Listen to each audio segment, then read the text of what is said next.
Greetings, fellow travelers, vagrants, explorers, wildlanders, and welcome to episode 71 of the Retro Wildlands.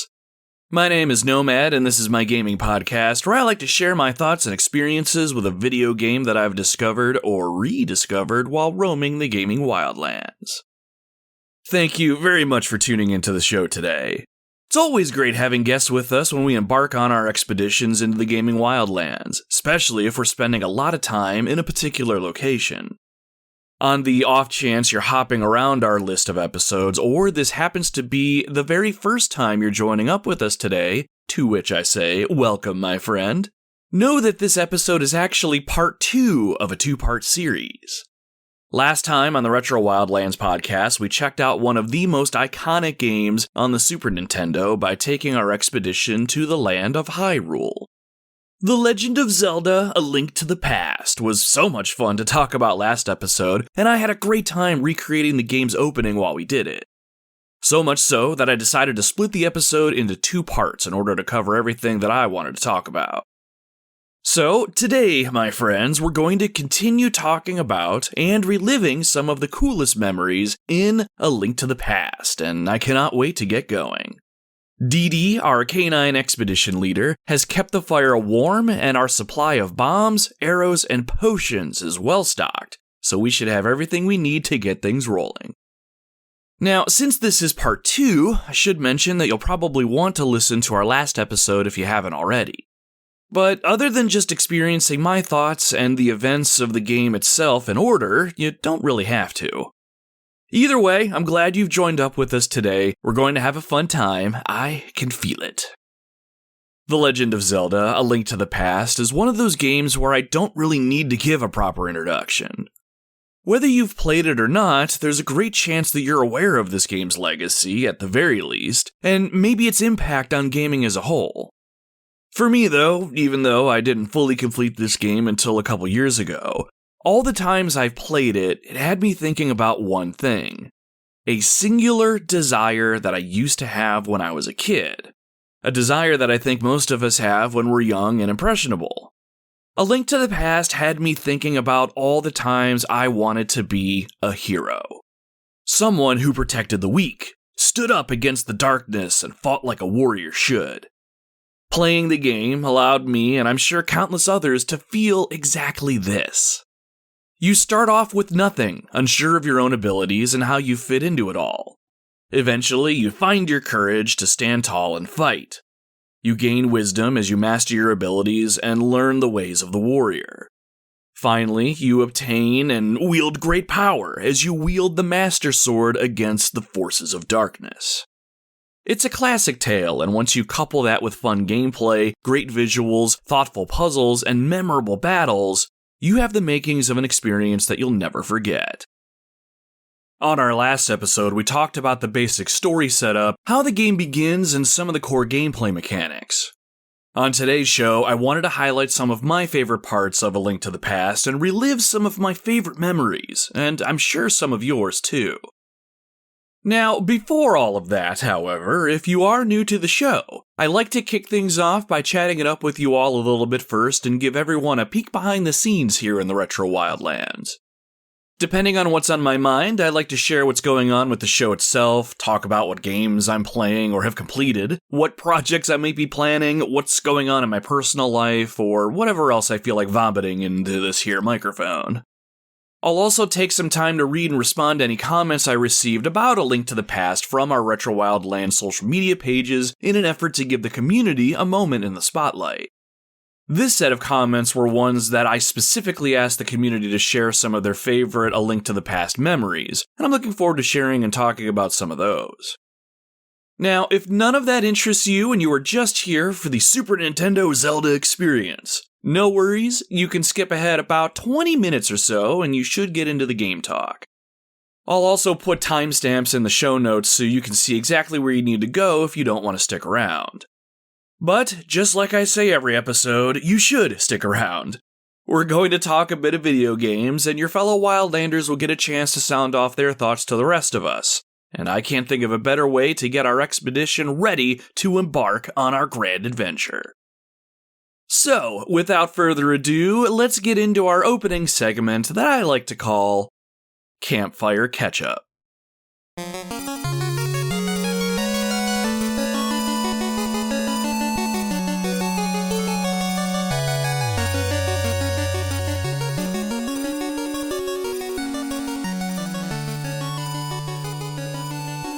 My friends, there is a lot going on in my neck of the woods lately that I cannot wait to share with you all.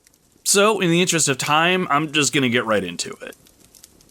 First up, for those of you that follow the Retro Wildlands over on social media, you probably saw that I took my first vacation of the year just recently. Myself, my wife, and my core group of nerd friends with all their wives all got together, hopped on a plane, and headed to Cancun, Mexico for a week's worth of rest, relaxation, sun, and copious amounts of alcohol. It's the first time that we've all been on vacation together, and it was a fantastic time.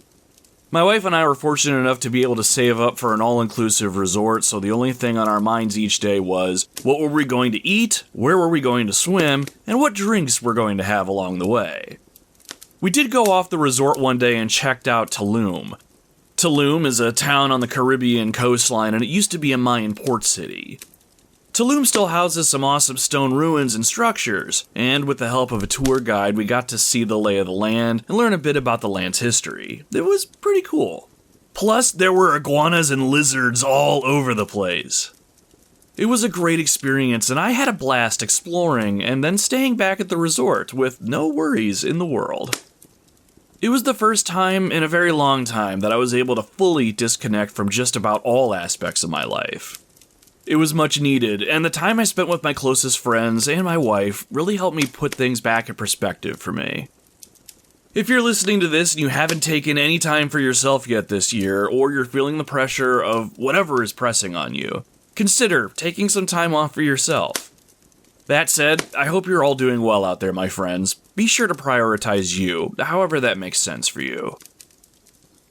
So, while I was on vacation, while I did make it a point to disconnect from pretty much everything, one thing I tend to do on my vacations is completely erase and reconstruct my to-do list. I have a to-do list app on my phone that syncs with my PC, and I use it to keep track of any personal, work, and podcast-related tasks. It helps me keep my thoughts straight, and while I don't always get everything done each and every day, it's a great resource to help me remember the important things. Blowing it up and reconstructing it helps me get rid of things that aren't value-add anymore, and helps me capture things maybe I've lost sight of, or meant to capture but never did. While I was reconstructing my to-do list for the podcast, I remembered some things for the show that I've been meaning to do and deal with that I'd just kind of forgotten about. One of those things involves Spotify. When I originally launched the show, I made it a point to put the Retro Wildlands on as many podcasting platforms as possible, and Spotify was one of them. Recently, Spotify removed several of our episodes from their feeds due to some of the music that I had used. They had said, quote, "Our automatic review tools identified third-party music in this content, and the rights holder has indicated the music is not licensed." End quote. At this time, episode 12 on Dino Crisis, episode 15 on Haunting Ground, episode 22 on Resident Evil 3, episode 32 on the top 10 boss themes I counted down, episode 34 on my top 10 guilty pleasure games, and our very last episode of the podcast, episode 70, A Link to the Past, are no longer listenable on Spotify. I don't really know the reason for this, since several of these episodes have been up for several years now, but it is what it is. I know a few other gaming podcasts that have had their backlog of episodes cut back for the same reason, and appealing to Spotify and citing fair use as the reason the episode had music snippets in it didn't go anywhere, so I didn't bother wasting my time. Since Spotify won't post my last A Link to the Past episode, I'm assuming this one won't get posted either. So, what's a non-monetized podcast host to do? Well, I've had thoughts about building a more robust website for the Retro Wildlands that'll allow all shows to be listenable through it both on PC and mobile devices, and there's no better time to move forward with that plan than now. At the time of this recording, I am in the process of building theretrowildlands.com. I've tested it a little bit, and it does allow mobile users specifically to play episodes of the show from the website without having to keep your phone open. And it'll allow you to download the audio to your phone to listen to later if that's your thing. Spotify is the only service that I know of right now that's giving me issues with posting all of our episodes, so maybe it's not that big of a problem, but I want everyone to be able to have access to our back catalog of episodes, especially since I know I'm well within the guidelines of fair use when it comes to the music and media I put in the shows themselves. And besides, I am making zero money off this show. I just want to have fun, and I want you to have some fun with me. So, that said, I'm investing in a new website that's going to have a lot of cool features and even some exclusive content for you all to enjoy. You can check out the website www.theretrowildlands.com. Depending on timing though, the site may be live by the time you hear these words, or you may get a generic "site is under construction" message. I will say though, as a reminder, the Retro Wildlands is still part of the SuperPod Network of gaming podcasts, and all of our episodes are up over on their website, superpodnetwork.com, so do not forget about that one either. I've just been dying to make a website all our own, and the retrowildlands.com is just about here. If you aren't following us over on your favorite social media platform yet, make sure that you do, as I'll use our platforms to update you on when the website launches, as well as when new content is added. I'm really excited for this, and I hope it's a place that you check out from time to time. So the website and my vacation are probably the biggest things that have happened since we last spoke, but as always, I'm trying to also play some video games as I go, and as of this recording, I've cleared my plate of all of the games that I was juggling. A week-long vacation from work does wonders for the backlog, let me tell you. Two of the bigger games that I finished and finally put to bed, and ones that I want to talk about with you here today, were Robocop Rogue City, and I finally played and completed Metroid Dread.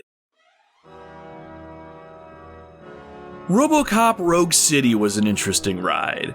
It was released back in 2023, and it's a first-person shooter that really puts you in the metal boots of Detroit's most badass police officer. The original Robocop film from 1987 is one of my favorite films of that era with its cheesy action, dialogue, and satire. The game was made with the films in mind, and the story was based around that universe really well. The developers really took a lot of care with the source material here.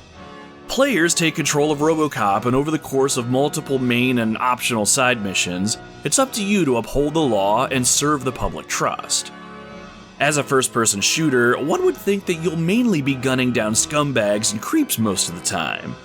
And while there's plenty of action to be had, the game is actually a pretty decent mix of first-person shooting, coupled with exploration and good old-fashioned police work.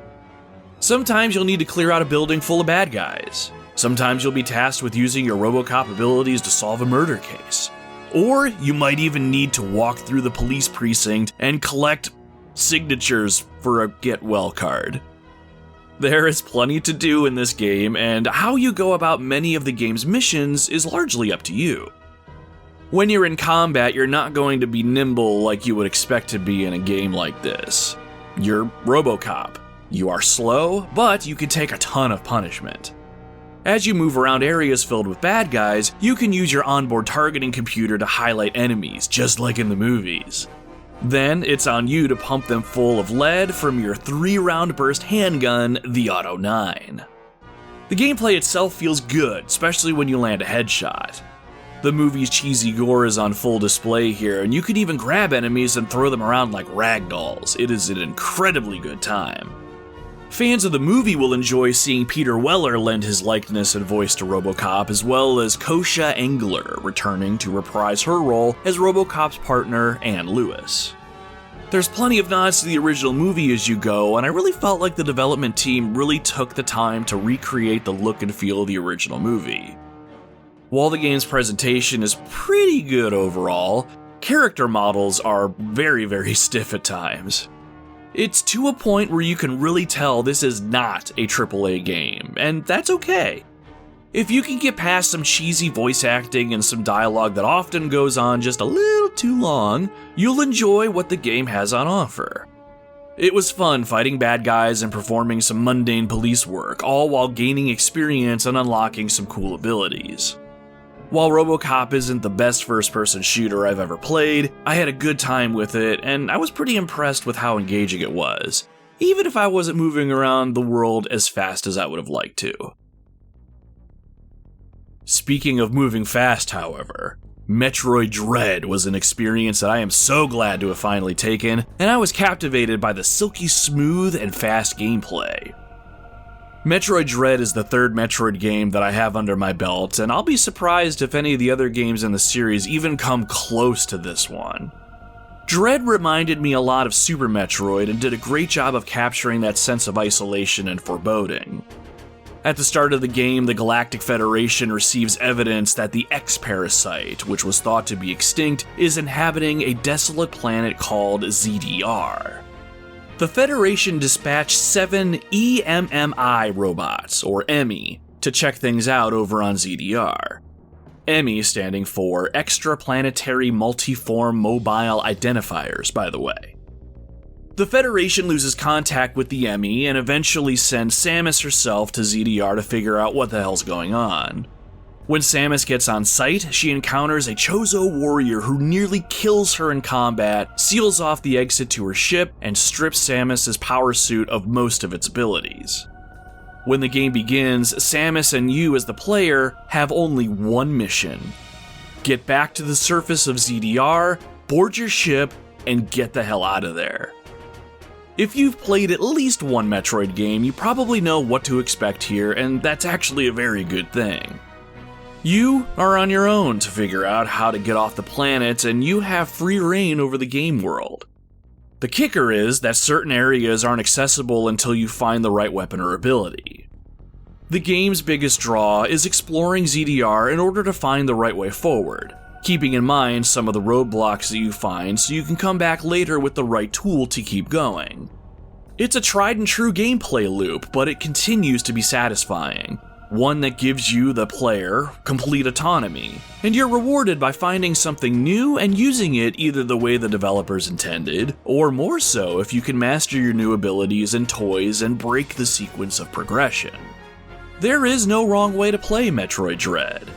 The tools you need are all over the place, and while you get a small tutorial on how to use something new when you find it for the first time, that is it. It is on you to figure out the rest. One of my absolute favorite parts of Metroid Dread, though, are the EMI.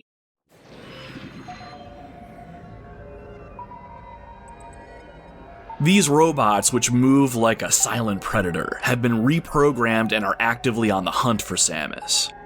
They can only stalk around a specific area, but anytime you're in their territory, the mood of the game shifts. These are enemies you cannot defeat until you find the right item, so you're constantly on the defensive. The EMI will skulk around a zone looking for you, and if it spots you, it'll pursue you until it loses sight of you or it happens to grab you. If it does grab you, it's game over, unless you can parry one of its 2 attacks, but the timing always changes and it has to be extremely precise. For me, it was genuinely fun trying to sneak past these enemies, and I always found my heart beating just a little bit faster when I was in their territory. They can be pretty easy to bypass after you gain some experience, but I love this new addition. The best thing about the Metroid franchise, in my opinion, is how the game can make the player feel helpless and alone, even with a ton of weapons and awesome abilities at your disposal. And the EMI just amplify this feeling tenfold. The audio presentation is top-notch. This is one of the sleekest and best-looking games on the Switch that I've had the pleasure to play, and the audio experience is almost unrivaled. I absolutely recommend playing this game with a pair of headphones if you can. I played this game mostly on my flight to and from our vacation destination and completely forgot that I was miles and miles above the surface of the Earth. If there is one thing that I didn't like about this game, though, it's how big the game world is. That is kind of a unique gripe, I'm sure, but hear me out. There's multiple zones, each with tons of individual rooms and areas to explore. The The one thing I don't like about this genre of game is how I will inevitably get lost, and I will inevitably not remember that one door that I need to open now that I have the right skill or ability. While Dread has a great map system, and I used it a ton to prevent myself from getting lost, the sheer amount of time it took me to remember where to go, and then the time I needed to physically get where I needed to go just agitated me, but only a little. I do fully recognize that this is a me problem, so no points off the game for this. All in all though, Metroid Dread is one of the best games that I have played all year, and it's one of my favorites on the Switch right now. It has earned every single accolade attached to it, and it's a game that you should absolutely give a try if you somehow haven't already. Don't be like me and wait 4 years to try this one. Get this game and get on it, and soon. Alright, and with that, I think I've taken plenty enough of your time catching up and talking about other video games. You're here for the Legend of Zelda A Link to the Past experience, and it's well past time for us to continue our journey into this amazing experience.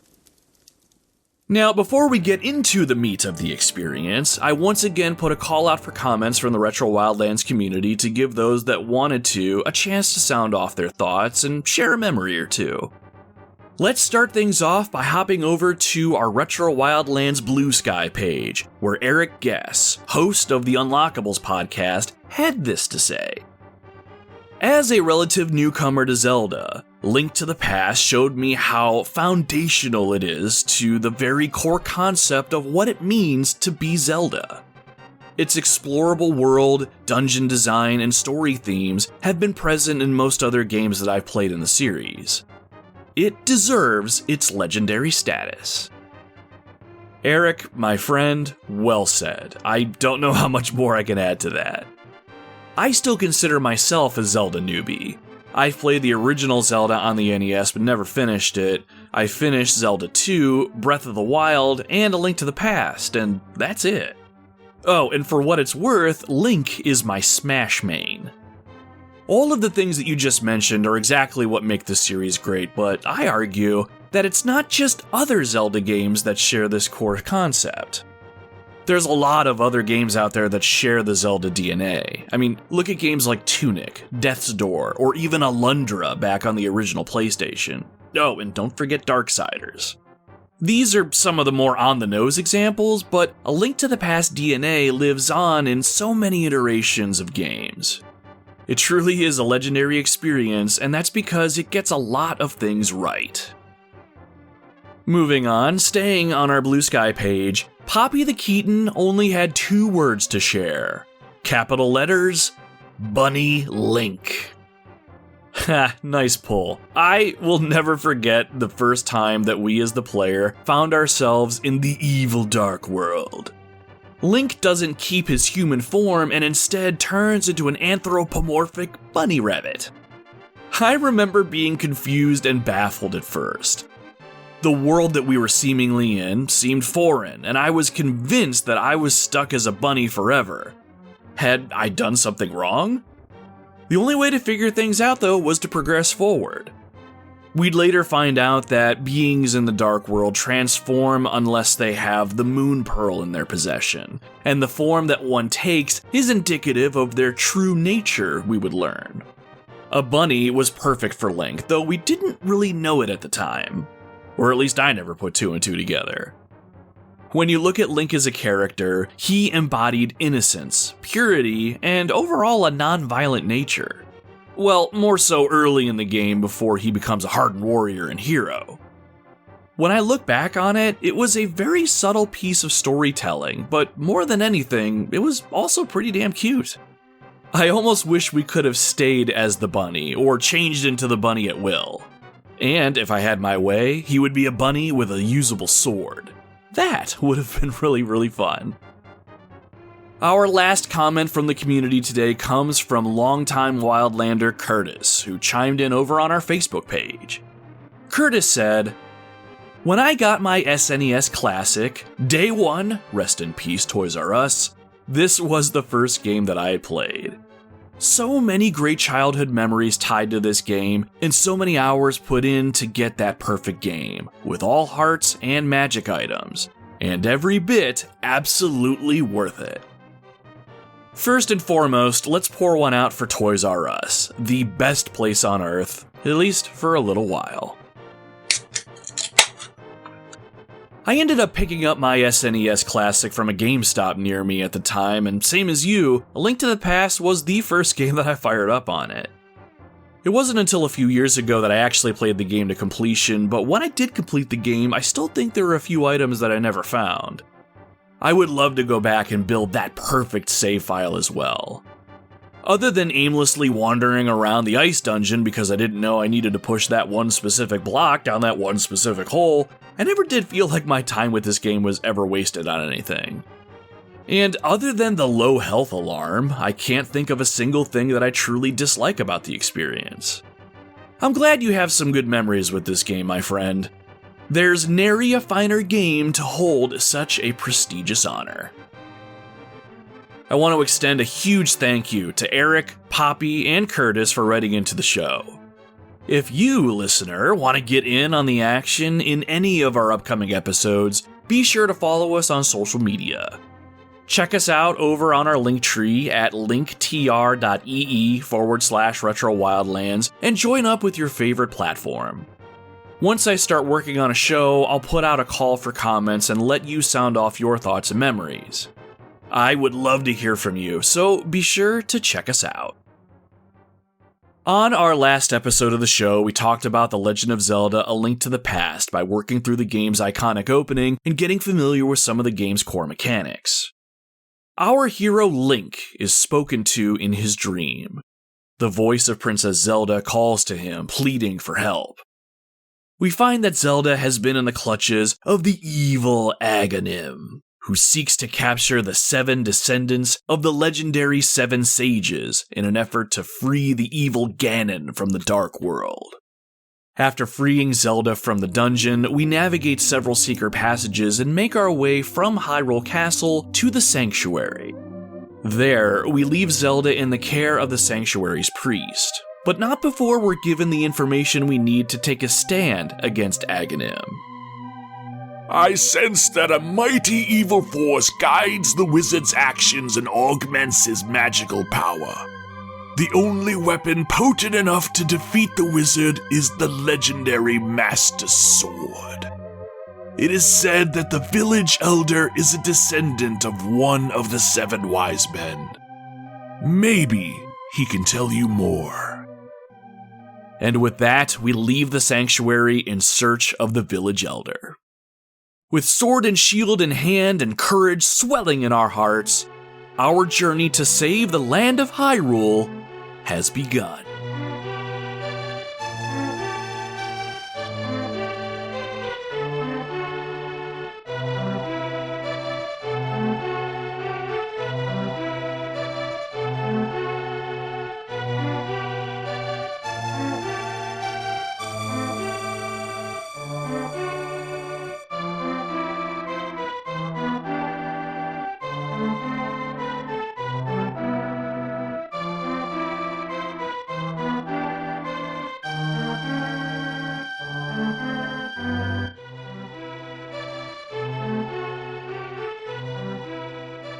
I mentioned this in the last episode, but it bears repeating. What makes The Legend of Zelda: A Link to the Past special to me personally is how well of a job it does at making me feel like a hero. We don't start out as the hero in our tale, though. In the beginning of the game, we're just a regular person, a random nobody who happens to get the call to adventure. And while we're called to be the hero that we're seemingly destined to be, we still have to prove ourselves through acts of courage. We learn in our travels that the legendary Master Sword, known also as the Blade of Evil's Bane, or the Sword that Seals the Darkness, is the only thing that can stand against the evil wizard. One doesn't just go and collect the Master Sword, though. Only the chosen hero can remove the sword from the pedestal in the Lost Woods, and to prove you are that hero, you must obtain 3 pendants, each representing a part of the Triforce. One pendant signifies courage, the next wisdom, and the last power. After we rescue Zelda and leave her in the care of the priest, we as the player are tasked with securing the pendants from the depths of their respective dungeons. One of the best parts of this experience for me was all the things that you could see or come across as you made your way on your quest. There is a specific order the game wants you to secure the pendants, if I'm not mistaken, but it doesn't mean that you don't have to beeline right to that first dungeon. There's a lot to see in Hyrule, and oftentimes you're rewarded for going off the beaten path a little. The one place I always make it a point to visit as soon as we're done rescuing Zelda is Kakariko Village. Kakariko Village is the one town in Hyrule that has a lot going on. Located to the west of Hyrule Castle, it's home to an elder that should have some information on the Master Sword and how to obtain it. Though you'll find out after you talk to enough people that the elder isn't in the village anymore. When you come across his grandson, I believe it is, he'll mark the location of where the elder is on your map. But even when he does this, don't just rush off to find the elder right away. There is plenty to do and plenty to see in Kakariko Village. For starters, there's a few shops where you can purchase some new items. If you're anything like me, you'll probably have cut down every single bush that you've come across, so you may have a decent amount of rupees jingling around in your pockets. One of the shops that you'll probably come across right away is a lone merchant sitting on a brown rug with several pots around him. Let's head over there and see what he's all about. You, sir, have you been going through life without one of my Hold Anything bottles? Well, step right up and make your life complete. I've got one on sale now for the low, low price of 100 rupees. What do you say? Interested? I remember telling the merchant to go pound sand the very first time I played this game. I couldn't think of a reason that I needed a bottle and thought the smooth-talking merchant was just trying to pull one over on me. It wasn't until I found a bottle elsewhere that I discovered what the bottle actually did and why I did need one of these in my life. And really, 100 rupees ain't all that bad either, so let's take this guy up on his offer. Goodbye! Thanks a lot! Now, hold it high above your head for the world to see, okay? It's good for business. Hell yeah, we got a magic bottle. We could store an item inside and then use it later. Now, when you do come across your first one of these, that's all we know about this item, and it's up to us to figure out what items we can actually store inside. Now that I think about it, I remember going into the menu for the very first time playing this game and trying to see if I could put, like, the lamp or the boomerang inside the bottle. It did say item, but it didn't specifically say which ones you could or couldn't. Trying to shove the lamp or the boomerang into the bottle didn't work, obviously. It's so dumb to think that I tried that back then, but I hope I'm not the only person that tried that. Seriously though, it's kind of on you to figure out how to use this item, which is something that I honestly appreciate about all the items in this game. You'll get a one-line explanation of what the item does, and that's it. It's up to you to figure out the rest. I will say though, there's another item here in the village that we can get our hands on, and it needs a magic bottle in order to be effective. So let's head further into town and look for the bug-catching kid's house. Along the way, you can't help but feel at peace here in the village. The music is on point, and the lush green colors really add to the peacefulness. Oh, look over there. There's a sign in the ground. I wonder what it says. Wanted. This is the criminal who kidnapped Zelda. Call a soldier if you see him. Oh crap, that's our face. Even though we clearly rescued Zelda, the castle guards are more than likely still under the spell of Aghanim. We'll need to make sure we proceed with caution here. The village does seem peaceful enough, so I'd imagine we'll be just fine, but either way, we still need to pay a visit to the bug-catching kid, so let's head on over to his house. It's one of the ones that's near the center of the village there.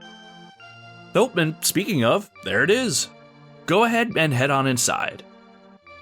When we move inside the house, we'll see the bug-catching kid fast asleep in his bed. In real life, if you've come across someone that's sleeping, you generally leave them be and probably come back another time. But this is a video game, and he has an item that we need, so get on over there and wake his ass up. Once you do, the boy opens his eyes and looks towards Link. I can't go out because I'm sick. People say I caught this cold from the evil air that's coming down off the mountain. This is my bug-catching net. I'll use it when I'm better, but for now, I'll lend it to you. Alright, we borrowed the bug-catching net. There may be some other things we can catch with it too. Before we leave, if we decide to talk to the boy one more time, he says, I hope I get well soon. It's a terrible thought, but growing up, I had always assumed that this kid perished. Sure, maybe it was just the common cold that he had, but evil air coming down from the mountain? No way this kid wasn't screwed. It wasn't until the very end of the game, while the credits rolled, that his fate was ultimately revealed. He was in fact alive, well, and we apparently gave his bug-catching net back to him. While we have it though, we can use the bug-catching net to catch bees and even fairies. If we have at least one empty magic bottle, we can put the bee or the fairies inside them and use them later.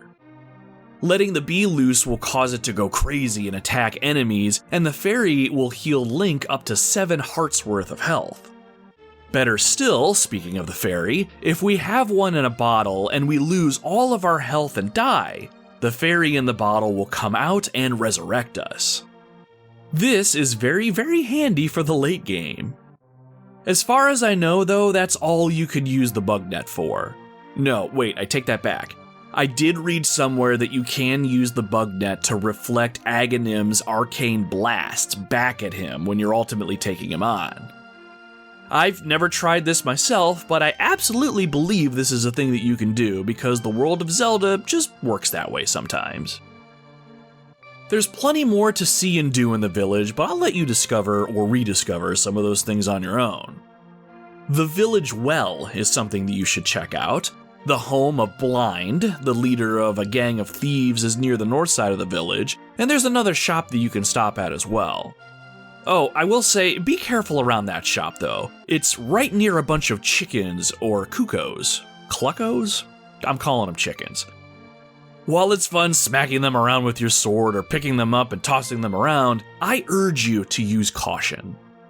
Legend says that the chickens will only put up with your bullshit for so long before they've had enough.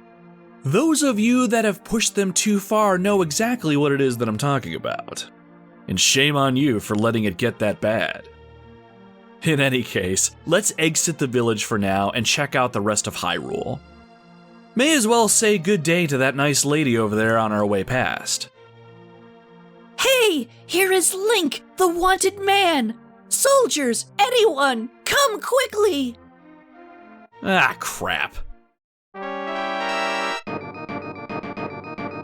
The lady runs into her house and a guard with a long spear comes in from off screen to take you out. Damn, guess some people are really afraid of you. I mean, you are a wanted man after all. We can either leave the village or we can take the guard out. I much prefer the latter on the off chance that he'll drop some rupees, so let's take him out. You do remember how to swing that sword of yours from last episode, right? Ha, of course you do. Good stuff.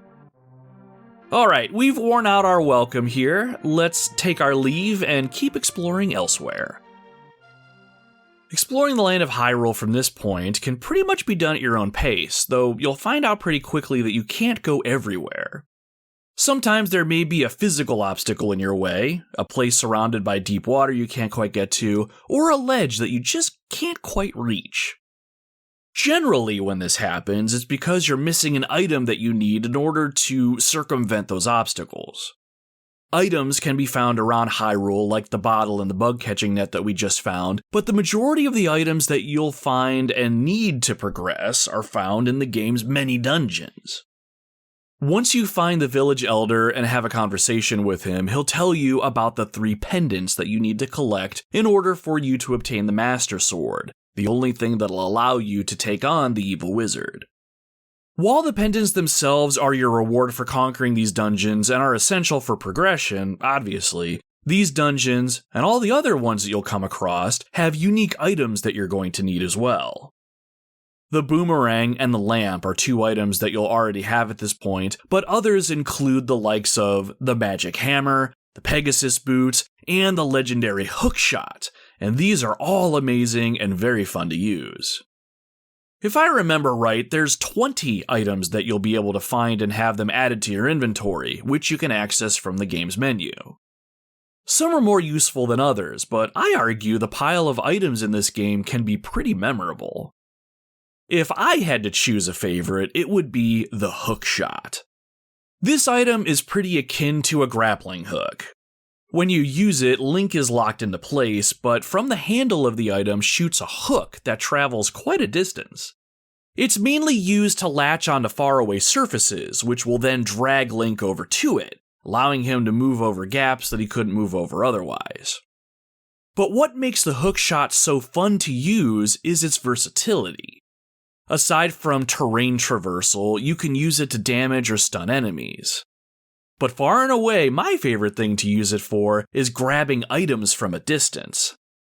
Let's say you slay a monster and it drops a rupee, but the rupee is all the way over there and you don't want to walk all the way back over just to grab it. I mean, look at it, it's so far away. All you gotta do is just bust out the hookshot. The hook will latch on to the rupee or whatever item it is, and then bring it back to you. Yeah, see how convenient that was? Never gets old. Now, the hookshot isn't an item that we'll get our hands on right away, though. As we continue our journey to find the pendants, we'll need to conquer 3 dungeons in order to get those pendants. We'll eventually find those items and more as we continue our journey, but for now, we need to focus our journey on finding the pendants, and we'll need to conquer 3 dungeons in order to get each one.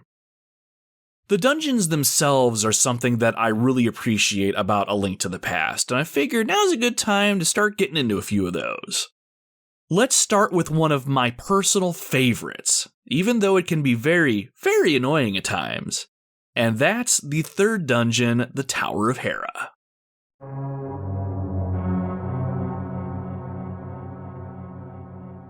The Tower of Hera is, at least for me, the first dungeon where I really felt a turning point in the game itself.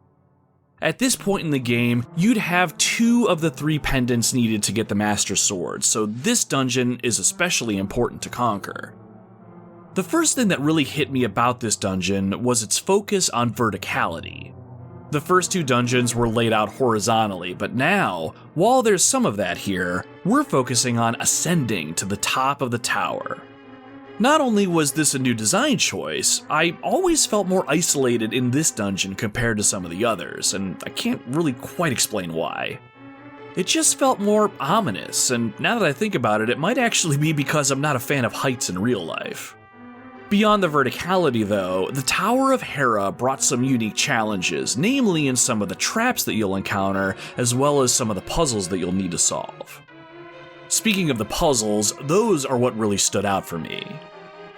There's these crystal switches that you'll have to hit, which changes their color from blue to orange and then back again.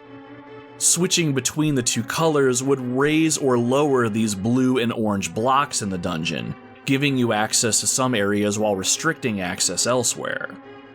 Another layer on top of this is that you need to avoid falling into pits, which would send you to the floor below.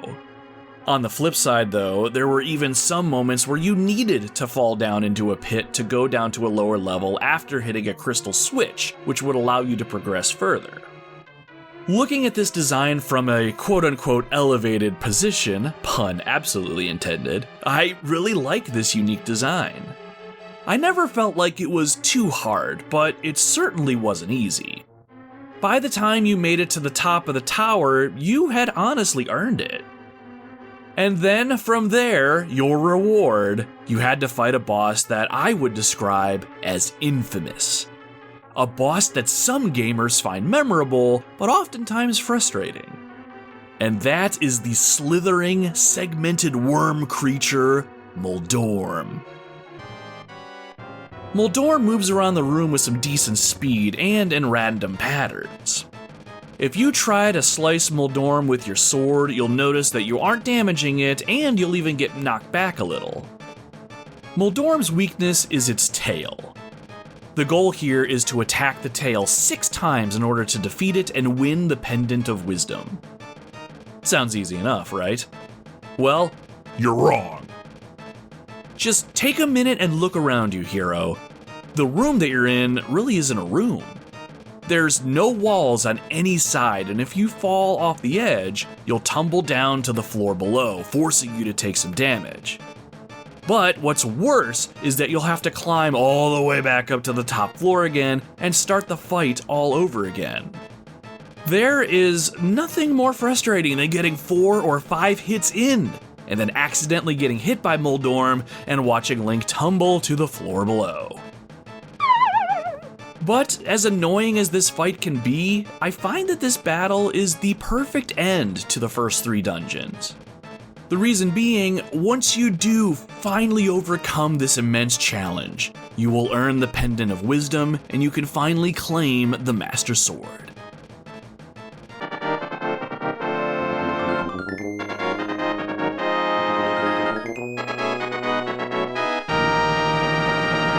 Yes, there it is, the Pendant of Wisdom. With this, we've collected all 3 pendants. Now let's get our asses to the Lost Woods and get the Master Sword. As we move through this part of the game somewhat in story order, we're going to kind of jump around a little bit because this is the perfect time now to talk about probably my absolute favorite part of the entire game, and that's getting my hands on the Master Sword. I'd like to think I can speak for everyone who's played the game before, but getting the Master Sword has to be high on the list of some gamers as their most memorable moment in gaming. I still remember how I felt the very first time. As I made my way through the Lost Woods trying to locate the Master Sword, I felt giddy. The game had done a great job of building up the Master Sword as something special. It wasn't just another weapon, it was my destiny.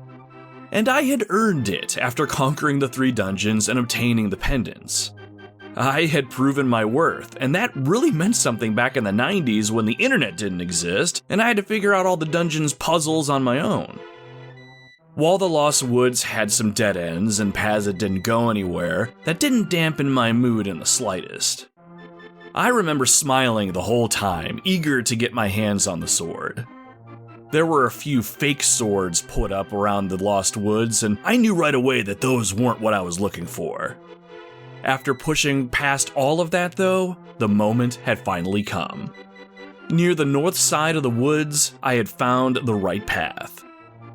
As I left the large log that served as a doorway from the previous area, the path opened up before me.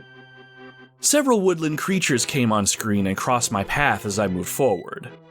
Soon, through the fog, I could see a pedestal. In it, the Master Sword was there, waiting for me. Just looking at it made my heart flutter and my mouth open just a little bit. There it was, the Sword of Legend, the blade that banishes the darkness. I moved towards the back of the pedestal. As soon as I approached the pedestal, I grabbed the sword and pulled. A light shone from the blade, and all at once the pendants gathered on screen, a symbol of the strength that I now carried. The light shined brighter and brighter still. I leaned forward and I pulled.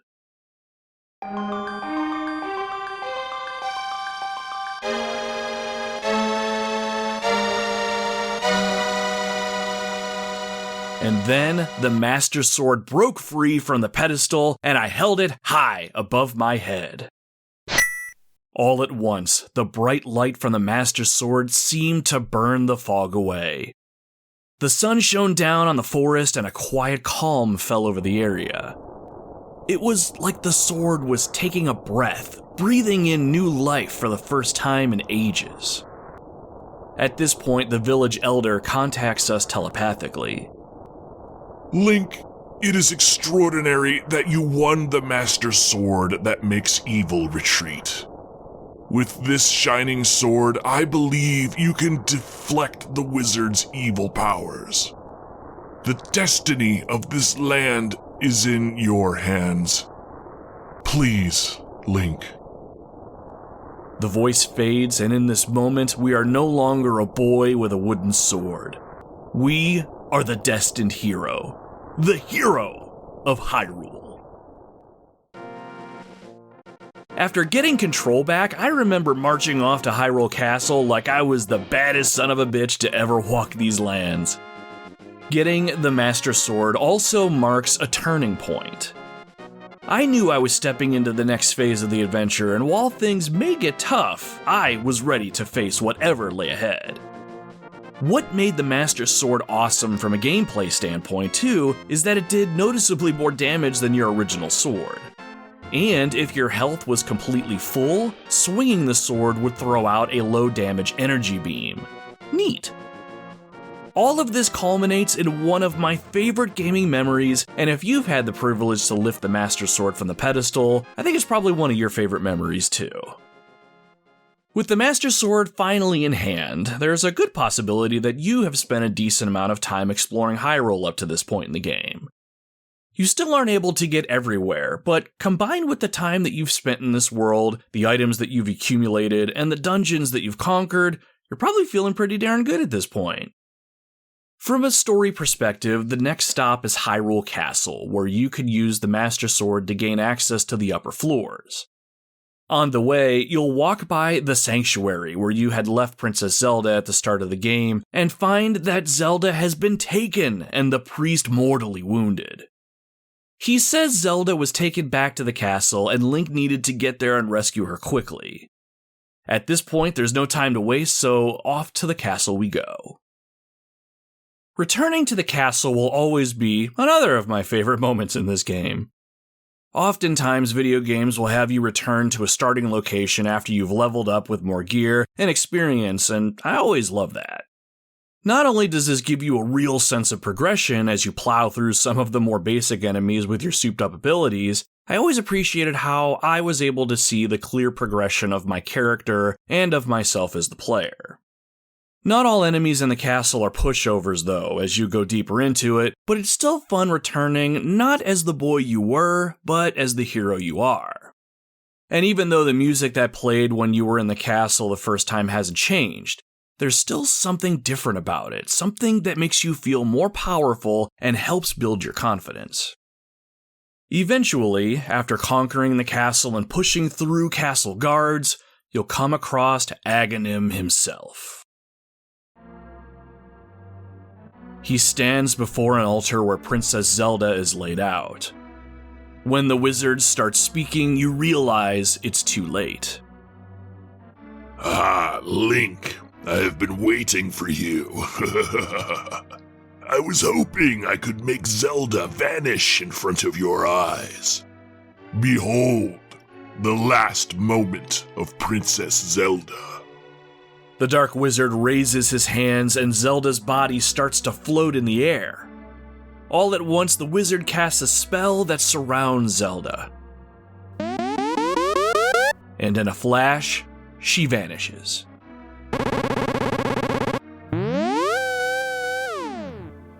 Oh, with this, the seal of the 7 wise men is at last broken.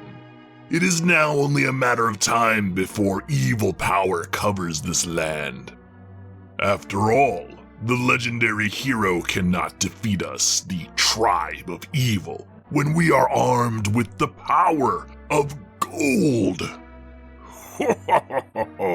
Now I must go. After that, the wizard floats backwards towards the wall and vanishes. That bastard! Even despite our efforts, we're too late to stop the breaking of the seal, and darkness is poised to suffocate the land. What's worse, we have failed the princess. But all is not lost. After slicing down a curtain on the back wall, we discover a doorway that we can use to follow Aghanim. The wizard must be defeated, and it's up to us to stand and fight. As we cross into the next room, the wizard laughs. Oh, so you mean to say you would like to be totally destroyed? Well, I can make your wish come true. The battle begins with the wizard disappearing from view and reappearing somewhere else in the room. When he does, he'll launch several magic attacks at us. Attacking the evil wizard has no effect, however. How could this be? We have the Master Sword. What is it that we're missing? When I took on the evil wizard for the very first time, granted I was quite young, I could not quite figure out what I needed to do here. But then, just like when Obi-Wan Kenobi speaks to Luke Skywalker at the end of A New Hope and tells him to trust in the Force, a voice sounded off in my head. It was the village elder and what he had said when I pulled the Master Sword from the pedestal. With this shining sword, I believe you can deflect the wizard's evil powers. Deflect his powers, huh? At that, I knew what I had to do. I charged up a whirling blade attack and waited. When the wizard threw a magic ball at me, I unleashed the whirling blade attack at the right moment. The Master Sword kicked the magic ball back towards the wizard, and when it struck him, I could tell it had done some damage. Ha! Take that, evil swine! The fight wasn't as straightforward as that, though. Sometimes Agamemnon would chuck 4 little balls of magic or rain down force lightning like Emperor Palpatine does at the end of Return of the Jedi, and that is not something you can deflect. The battle is this dance between evasion and awaiting for the right moment to reflect the wizard's power back. And while the fight itself can be a bit of a nail-biter, since getting hit by the wizard's magic can do some serious damage if you aren't careful, I will never forget the end of this fight. While I knew this wasn't really the end of the game, I was not mentally prepared for what the wizard did after landing the final blow. Ah! Well met, like the true hero that you are. But I am not ready to admit defeat yet. I will draw you into the dark world.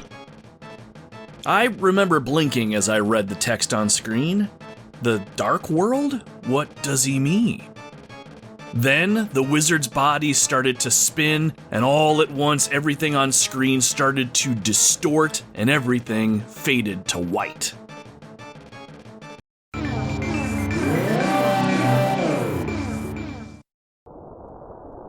When everything settled, we found ourselves standing on top of what looks like a pyramid. We can see the skyline behind us, and it's a mixture of dark oranges and blood reds. The sun set behind an ancient building, and it's clear to us that we are not in Kansas anymore, or rather, Hyrule. The village elder communicates with us telepathically again and tells us that the land that we're in now used to be the legendary Golden Land, but evil has corrupted everything, turning the Golden Land into the Dark World. With the seal broken, the light world where we came from and the dark world that we're now in were linked together at Hyrule Castle. In order to save the light world, we need to reclaim the golden power. We must also rescue the 7 maidens Aghanim sent to the dark world. They're all locked away, each in a hidden dungeon full of monsters and dangerous traps. It's going to be up to us to save the maidens and claim the golden power in order to vanquish evil and restore peace to the land. After the village elder begs us to save the world, Link accepts the challenge by spinning around and holding the Master Sword high. Entering the Dark World for the very first time is yet another gaming memory that's very high up on my list of favorites. Back in the 90s, while games were starting to really spread their wings with regards to visual presentation and story, most everything was quite modest compared to what A Link to the Past brought to the table. Most games and even some movies followed a simple premise. Defeat the bad guy, save the princess, end of experience. As most players, I'm sure, expected the game to end after defeating Aghanim, the world instead twisted and contorted as Link was pulled into a parallel world. The corrupted version of Hyrule marked the midpoint of the game instead of its ending, and the visual and tonal shift of the landscape really set this world apart. Familiar locations were now warped, twisted, and sinister. The entire land was hostile and even eerie. New enemies were lurking around, and new dangers were around every corner. As you start to explore, you realize this really is a dark version of the Hyrule that you've been exploring. But this world was not just a palette swap of assets. It was a whole new world, essentially, requiring you as the player to explore in new and creative ways. The idea of a whole second world astounded me as a kid. Entering your map, you realize the Dark World was completely unexplored. There's new secrets to discover, new dungeons to conquer. In essence, the game world was doubled. On top of that, there were 7 dungeons you needed to conquer in order to save the day. When you look at all of that and combine it with how dark and sinister this world is, along with the new enemies and the more advanced puzzles, it really felt like the stakes were higher now. I may have proven myself as the hero, but there was more work that needed to be done. That said, I was absolutely ready for the challenge and eager to fight back against the forces of darkness. Speaking of puzzles, traveling between the light and the dark worlds is something that you'll need to do in order to progress.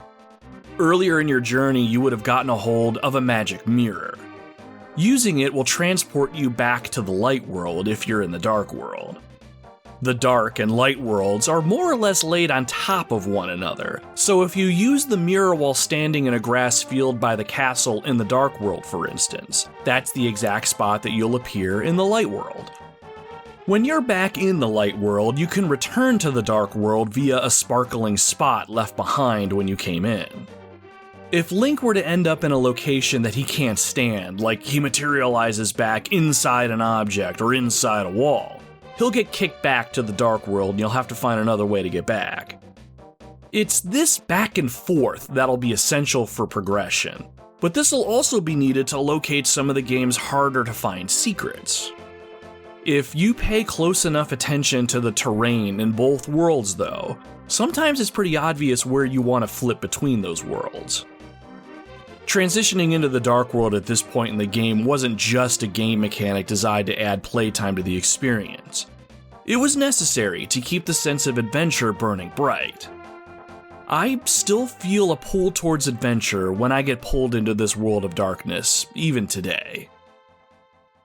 So, speaking of the 7 dungeons in the Dark World, while there's plenty to explore and discover, your main mission is going to be conquering these 7 dungeons.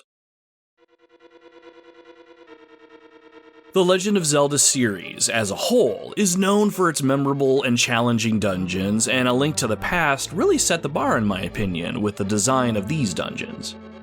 Each one is unique, memorable, and even serves a purpose. The second dungeon you tackle in the Light World, the Desert Palace, always stood out to me because of how the developers used its design and puzzles to slowly get you used to environmental puzzle solving, for instance. Each dungeon has you taking on a new challenge, and every dungeon after that builds on what you've learned and forces you to think creatively with the tools that you've accumulated up to that point in your adventure. On top of that, each dungeon is its own unique experience, and because of that, many of them stand out to gamers for one reason or another. The dungeon in the Skull Woods in the Dark World is one example, which is a dungeon split between indoor and outdoor sections. It's a pretty non-linear dungeon, encouraging exploration more than most of the other ones. The dungeon that's in the Misery Mire is another good example. While I don't think it was everyone's favorite, it stood out to me because of how puzzle-heavy this one was. There were a lot of teleport panels that required you to jump from one area to another, and there were instances where you had to make clever use of an item called the Cane of Samaria. This item created a single block that Link could push around, and having this ability was essential for some of the puzzles. When some video games get a little too heavy on puzzles or riddles, I tend to start losing interest just because I'm not that big of a puzzle or riddle guy. But the puzzles in the Misery Mire stood out a bit for me. even if I found myself getting confused at times and frustrated when I just couldn't put two and two together. Other than the third dungeon, the Tower of Hera, my absolute favorite dungeon in the whole game, if I had to pick just one, is the fourth dungeon in the Dark World that resides in the Thieves' Town, which is a dark version of Kakariko Village. The dungeon itself is pretty basic in the very beginning. You have your usual assortment of traps and unique enemy types, but what makes this dungeon so unique and fun is the maiden you'll find inside. As you explore, you'll find her behind a locked cell, and when you enter it, she'll be elated that you've saved her. She thanks you and then asks you to take her outside. Okay, sounds like a plan, you probably think to yourself. You're probably also ignoring the fact that, in the fourth dungeon in the Dark World, the previous three never had a maiden just kinda hanging out before. Sure it's nothing. She'll follow you much like Zelda did in the very beginning of the game, and it's actually a pretty cool callback to when you were just starting out your hero's journey. But all is not what it seems. If you manage to make it to the entrance of the dungeon, the maiden won't leave with you and urges you to go a different way. That's strange. If you try to travel to the very top of the dungeon, she'll protest again. I remember spending what felt like an hour trying to find some way to bring the maiden out of the dungeon, but I could not find a way that didn't cause her some sort of discomfort for some unknown reason. It was truly baffling to me. If you abandon the maiden, she'll return to the cell you originally found her in. After telling her to kick rocks for a bit, I made sure to go back and retrace my steps. I was clearly missing something. Eventually, I made my way back into a room where light from a window was shining in on a part of the floor that was sectioned off. In the same room, I had collected some bombs earlier. The more I stared at the floor that was bathed in light, I realized the floor was actually cracked. Cracks in any sort of surface in this game only meant one thing: some demolition was in order. I pulled out a bomb, lit the fuse, and placed it on the ground. Before it exploded, I picked it up and tossed it so that it landed on top of the cracks. I waited for the ensuing explosion, and then I smiled when the bomb had cleared away the floor. Now the light that was shining into the room is now shining into the room below. Okay, that's done. That obviously needed to happen or else we wouldn't have gotten the secret sound. But now what? I made my way to the room directly below where I was, and sure enough, the light from above was shining down. But beyond that, though, there was nothing else in the room. Looking at past dungeons, this particular room could have passed for where the boss would have been. Weird. The only thing I could think to do next was go back and grab the maiden and see if she reacts to the light in some way. At this point, I was completely out of ideas, so what did I have to lose? Sure enough, once I brought her into the light, all was revealed. Gah! Too bright! Too bright! The light forces the maiden to reveal her true form. She was actually Blind the Thief, a monster that can't stand light. In this area in the light world, some of the townsfolk mention Blind and their disdain for the light. Blind ultimately became one of Ganon's minions, and I thought the little connections really made this dungeon, and even the battle, that much more memorable. The battle itself was pretty tense, with Blind floating around the room and shooting projectiles at you. But so long as you take your time, you keep your wits about you, and time out your hits, you will inevitably win the day.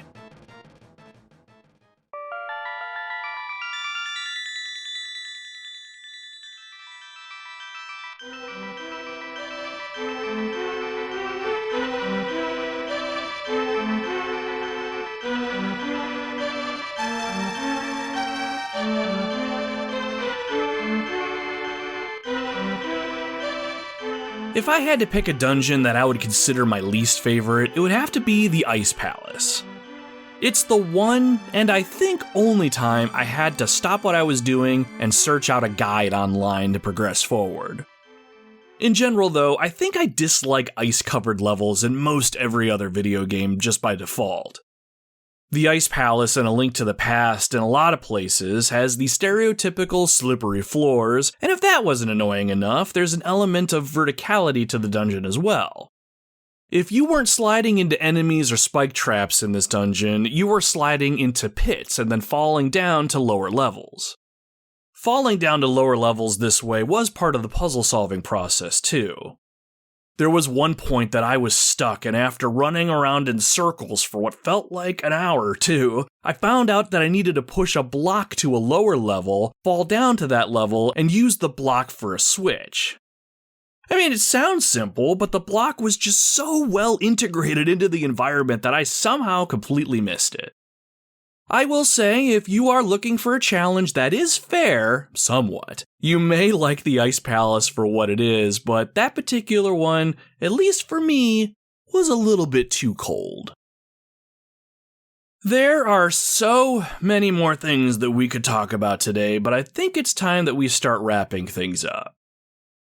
Everything that we just talked about were some of the high points that I really wanted to mention, and these were very much my favorite parts of this entire experience. Save, of course, the ending when you finally put evil to rest and return to the land of Hyrule as the hero you are. Now, as we do wind things up though, I do have a few final thoughts on The Legend of Zelda: A Link to the Past. To me, this game isn't just a classic. I truly feel this is one of the greatest video games of all time, period, point blank. Every time I pick it up, whether I finish it or not, I have an absolute blast. Its gameplay mechanics are tight, they're creative, and endlessly engaging, and it's one of the few games that genuinely makes you feel like a hero on an epic quest. That sounds like such a simple thing, but it has such a huge impact. From the moment you pick up your sword to the final confrontation with Ganon at the end of the game, A Link to the Past pulls you into a world that's rich, challenging, and incredibly rewarding. When you find a secret, you feel like you've earned it. When you solve a puzzle, you feel smart. When you defeat a hard enemy, you feel powerful. And when you rescue one of the Lost Maidens, you feel courageous. Whether you're a longtime fan or someone who's never touched a Zelda game before, I wholeheartedly recommend giving A Link to the Past a try. And if you've played it before, go back. Go back and revisit Hyrule. Get lost in that dungeon again. Cut down some more of them bushes. Throw a chicken. Hookshot that rupee because you're too lazy to go and grab the damn thing yourself. The possibilities for adventure are almost endless, but the one constant that always endures is that evil will never stand a chance so long as heroes like you stand tall and face the darkness.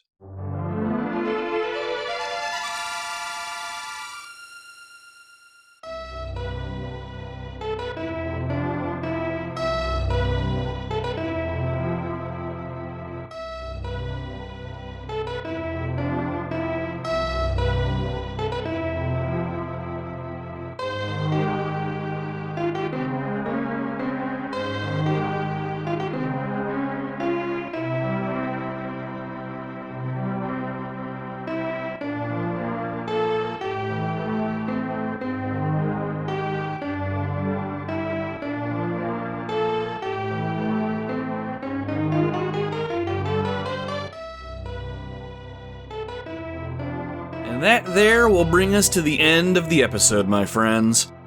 This has been episode 71 of the Retro Wildlands, The Legend of Zelda: A Link to the Past, Re-Explored, Part 2. Thank you very much for tuning into the show today. Covering this game on the third ever episode of the show was fun, but ultimately I didn't really cover a lot of what I wanted to cover, and I hadn't really found my footing as a podcaster yet. Now that we've done our first ever two-part episode on the show in order to give this game the attention it deserves, I feel much better. I hope you had a good time listening to the show today, and I hope I did the game some justice.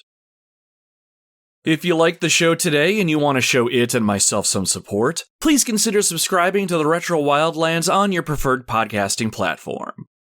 The Retro Wildlands is a passion project for me, and I do my best to release episodes whenever I have the opportunity to work on them. Subscribing to the show will let you know the moment I drop something new and let you get back to the Wildlands the moment our expedition is ready for the adventure. The Retro Wildlands is also part of the SuperPod Network, home of some awesome gaming podcasts and other gaming content, and you can follow us over there at superpodnetwork.com. Other than this show, you can check out some other awesome gaming shows, such as the SuperPod Saga, Bar Silence, a video game music podcast, Friday Night Gamecast, Gaming Together, and more. There's blog posts, videos, and tons of other content, so be sure to check all of that out by heading over to superpodnetwork.com. Now, if you really like the show and you have a little bit of time to spare, I would love it if you gave us a good review. You can leave a star rating for the show over on Spotify, but you can also leave that and a written review over on iTunes, Podchaser, Podbean, and Podcast Addict, just to name a few off the top of my head. Good reviews will help the show appear in more search feeds, I would assume, but more than that, it'll let me know that you like what it is that I'm trying to do here, and I'm delivering something that you really enjoy. But like I say every episode, you are under no obligation to do any of this. Just the fact that you are listening to my show right now is much more than I could have ever asked for, so above all else, thank you, truly, for being here. So, what's coming up next? Well, normally I tell you about the next game I'm working on and what it is that I'm going to be covering in our next episode, but I have to be honest. I do not have a game lined up for our next show right now. I have a few I'm tossing around right now, but I haven't committed to one yet. In transparency, my focus is going to turn to building out the Retro Wildlands website so I can launch that and get it into a spot where I can make sure that I'm updating it consistently. It won't take me too long, can't imagine, but I am prioritizing that for now. Be sure to follow us on social media though. You'll be notified as soon as the website launches and as soon as I decide on the next game or topic that we're going to cover on the podcast. Social media is where I'm going to announce all that. This will also be a great time for you to check out the back catalog of the show too. With 70 episodes to listen to, I hope you find something that you'll enjoy. I will be back soon, my friends. Dee Dee, Dexter, and I are going to put our noses down and build you all something really special. And when we return, I hope you'll give us the honor and the privilege of joining our expedition once again. Until then, my friends, my name is Nomad, and you can find me roaming the Retro Wildlands.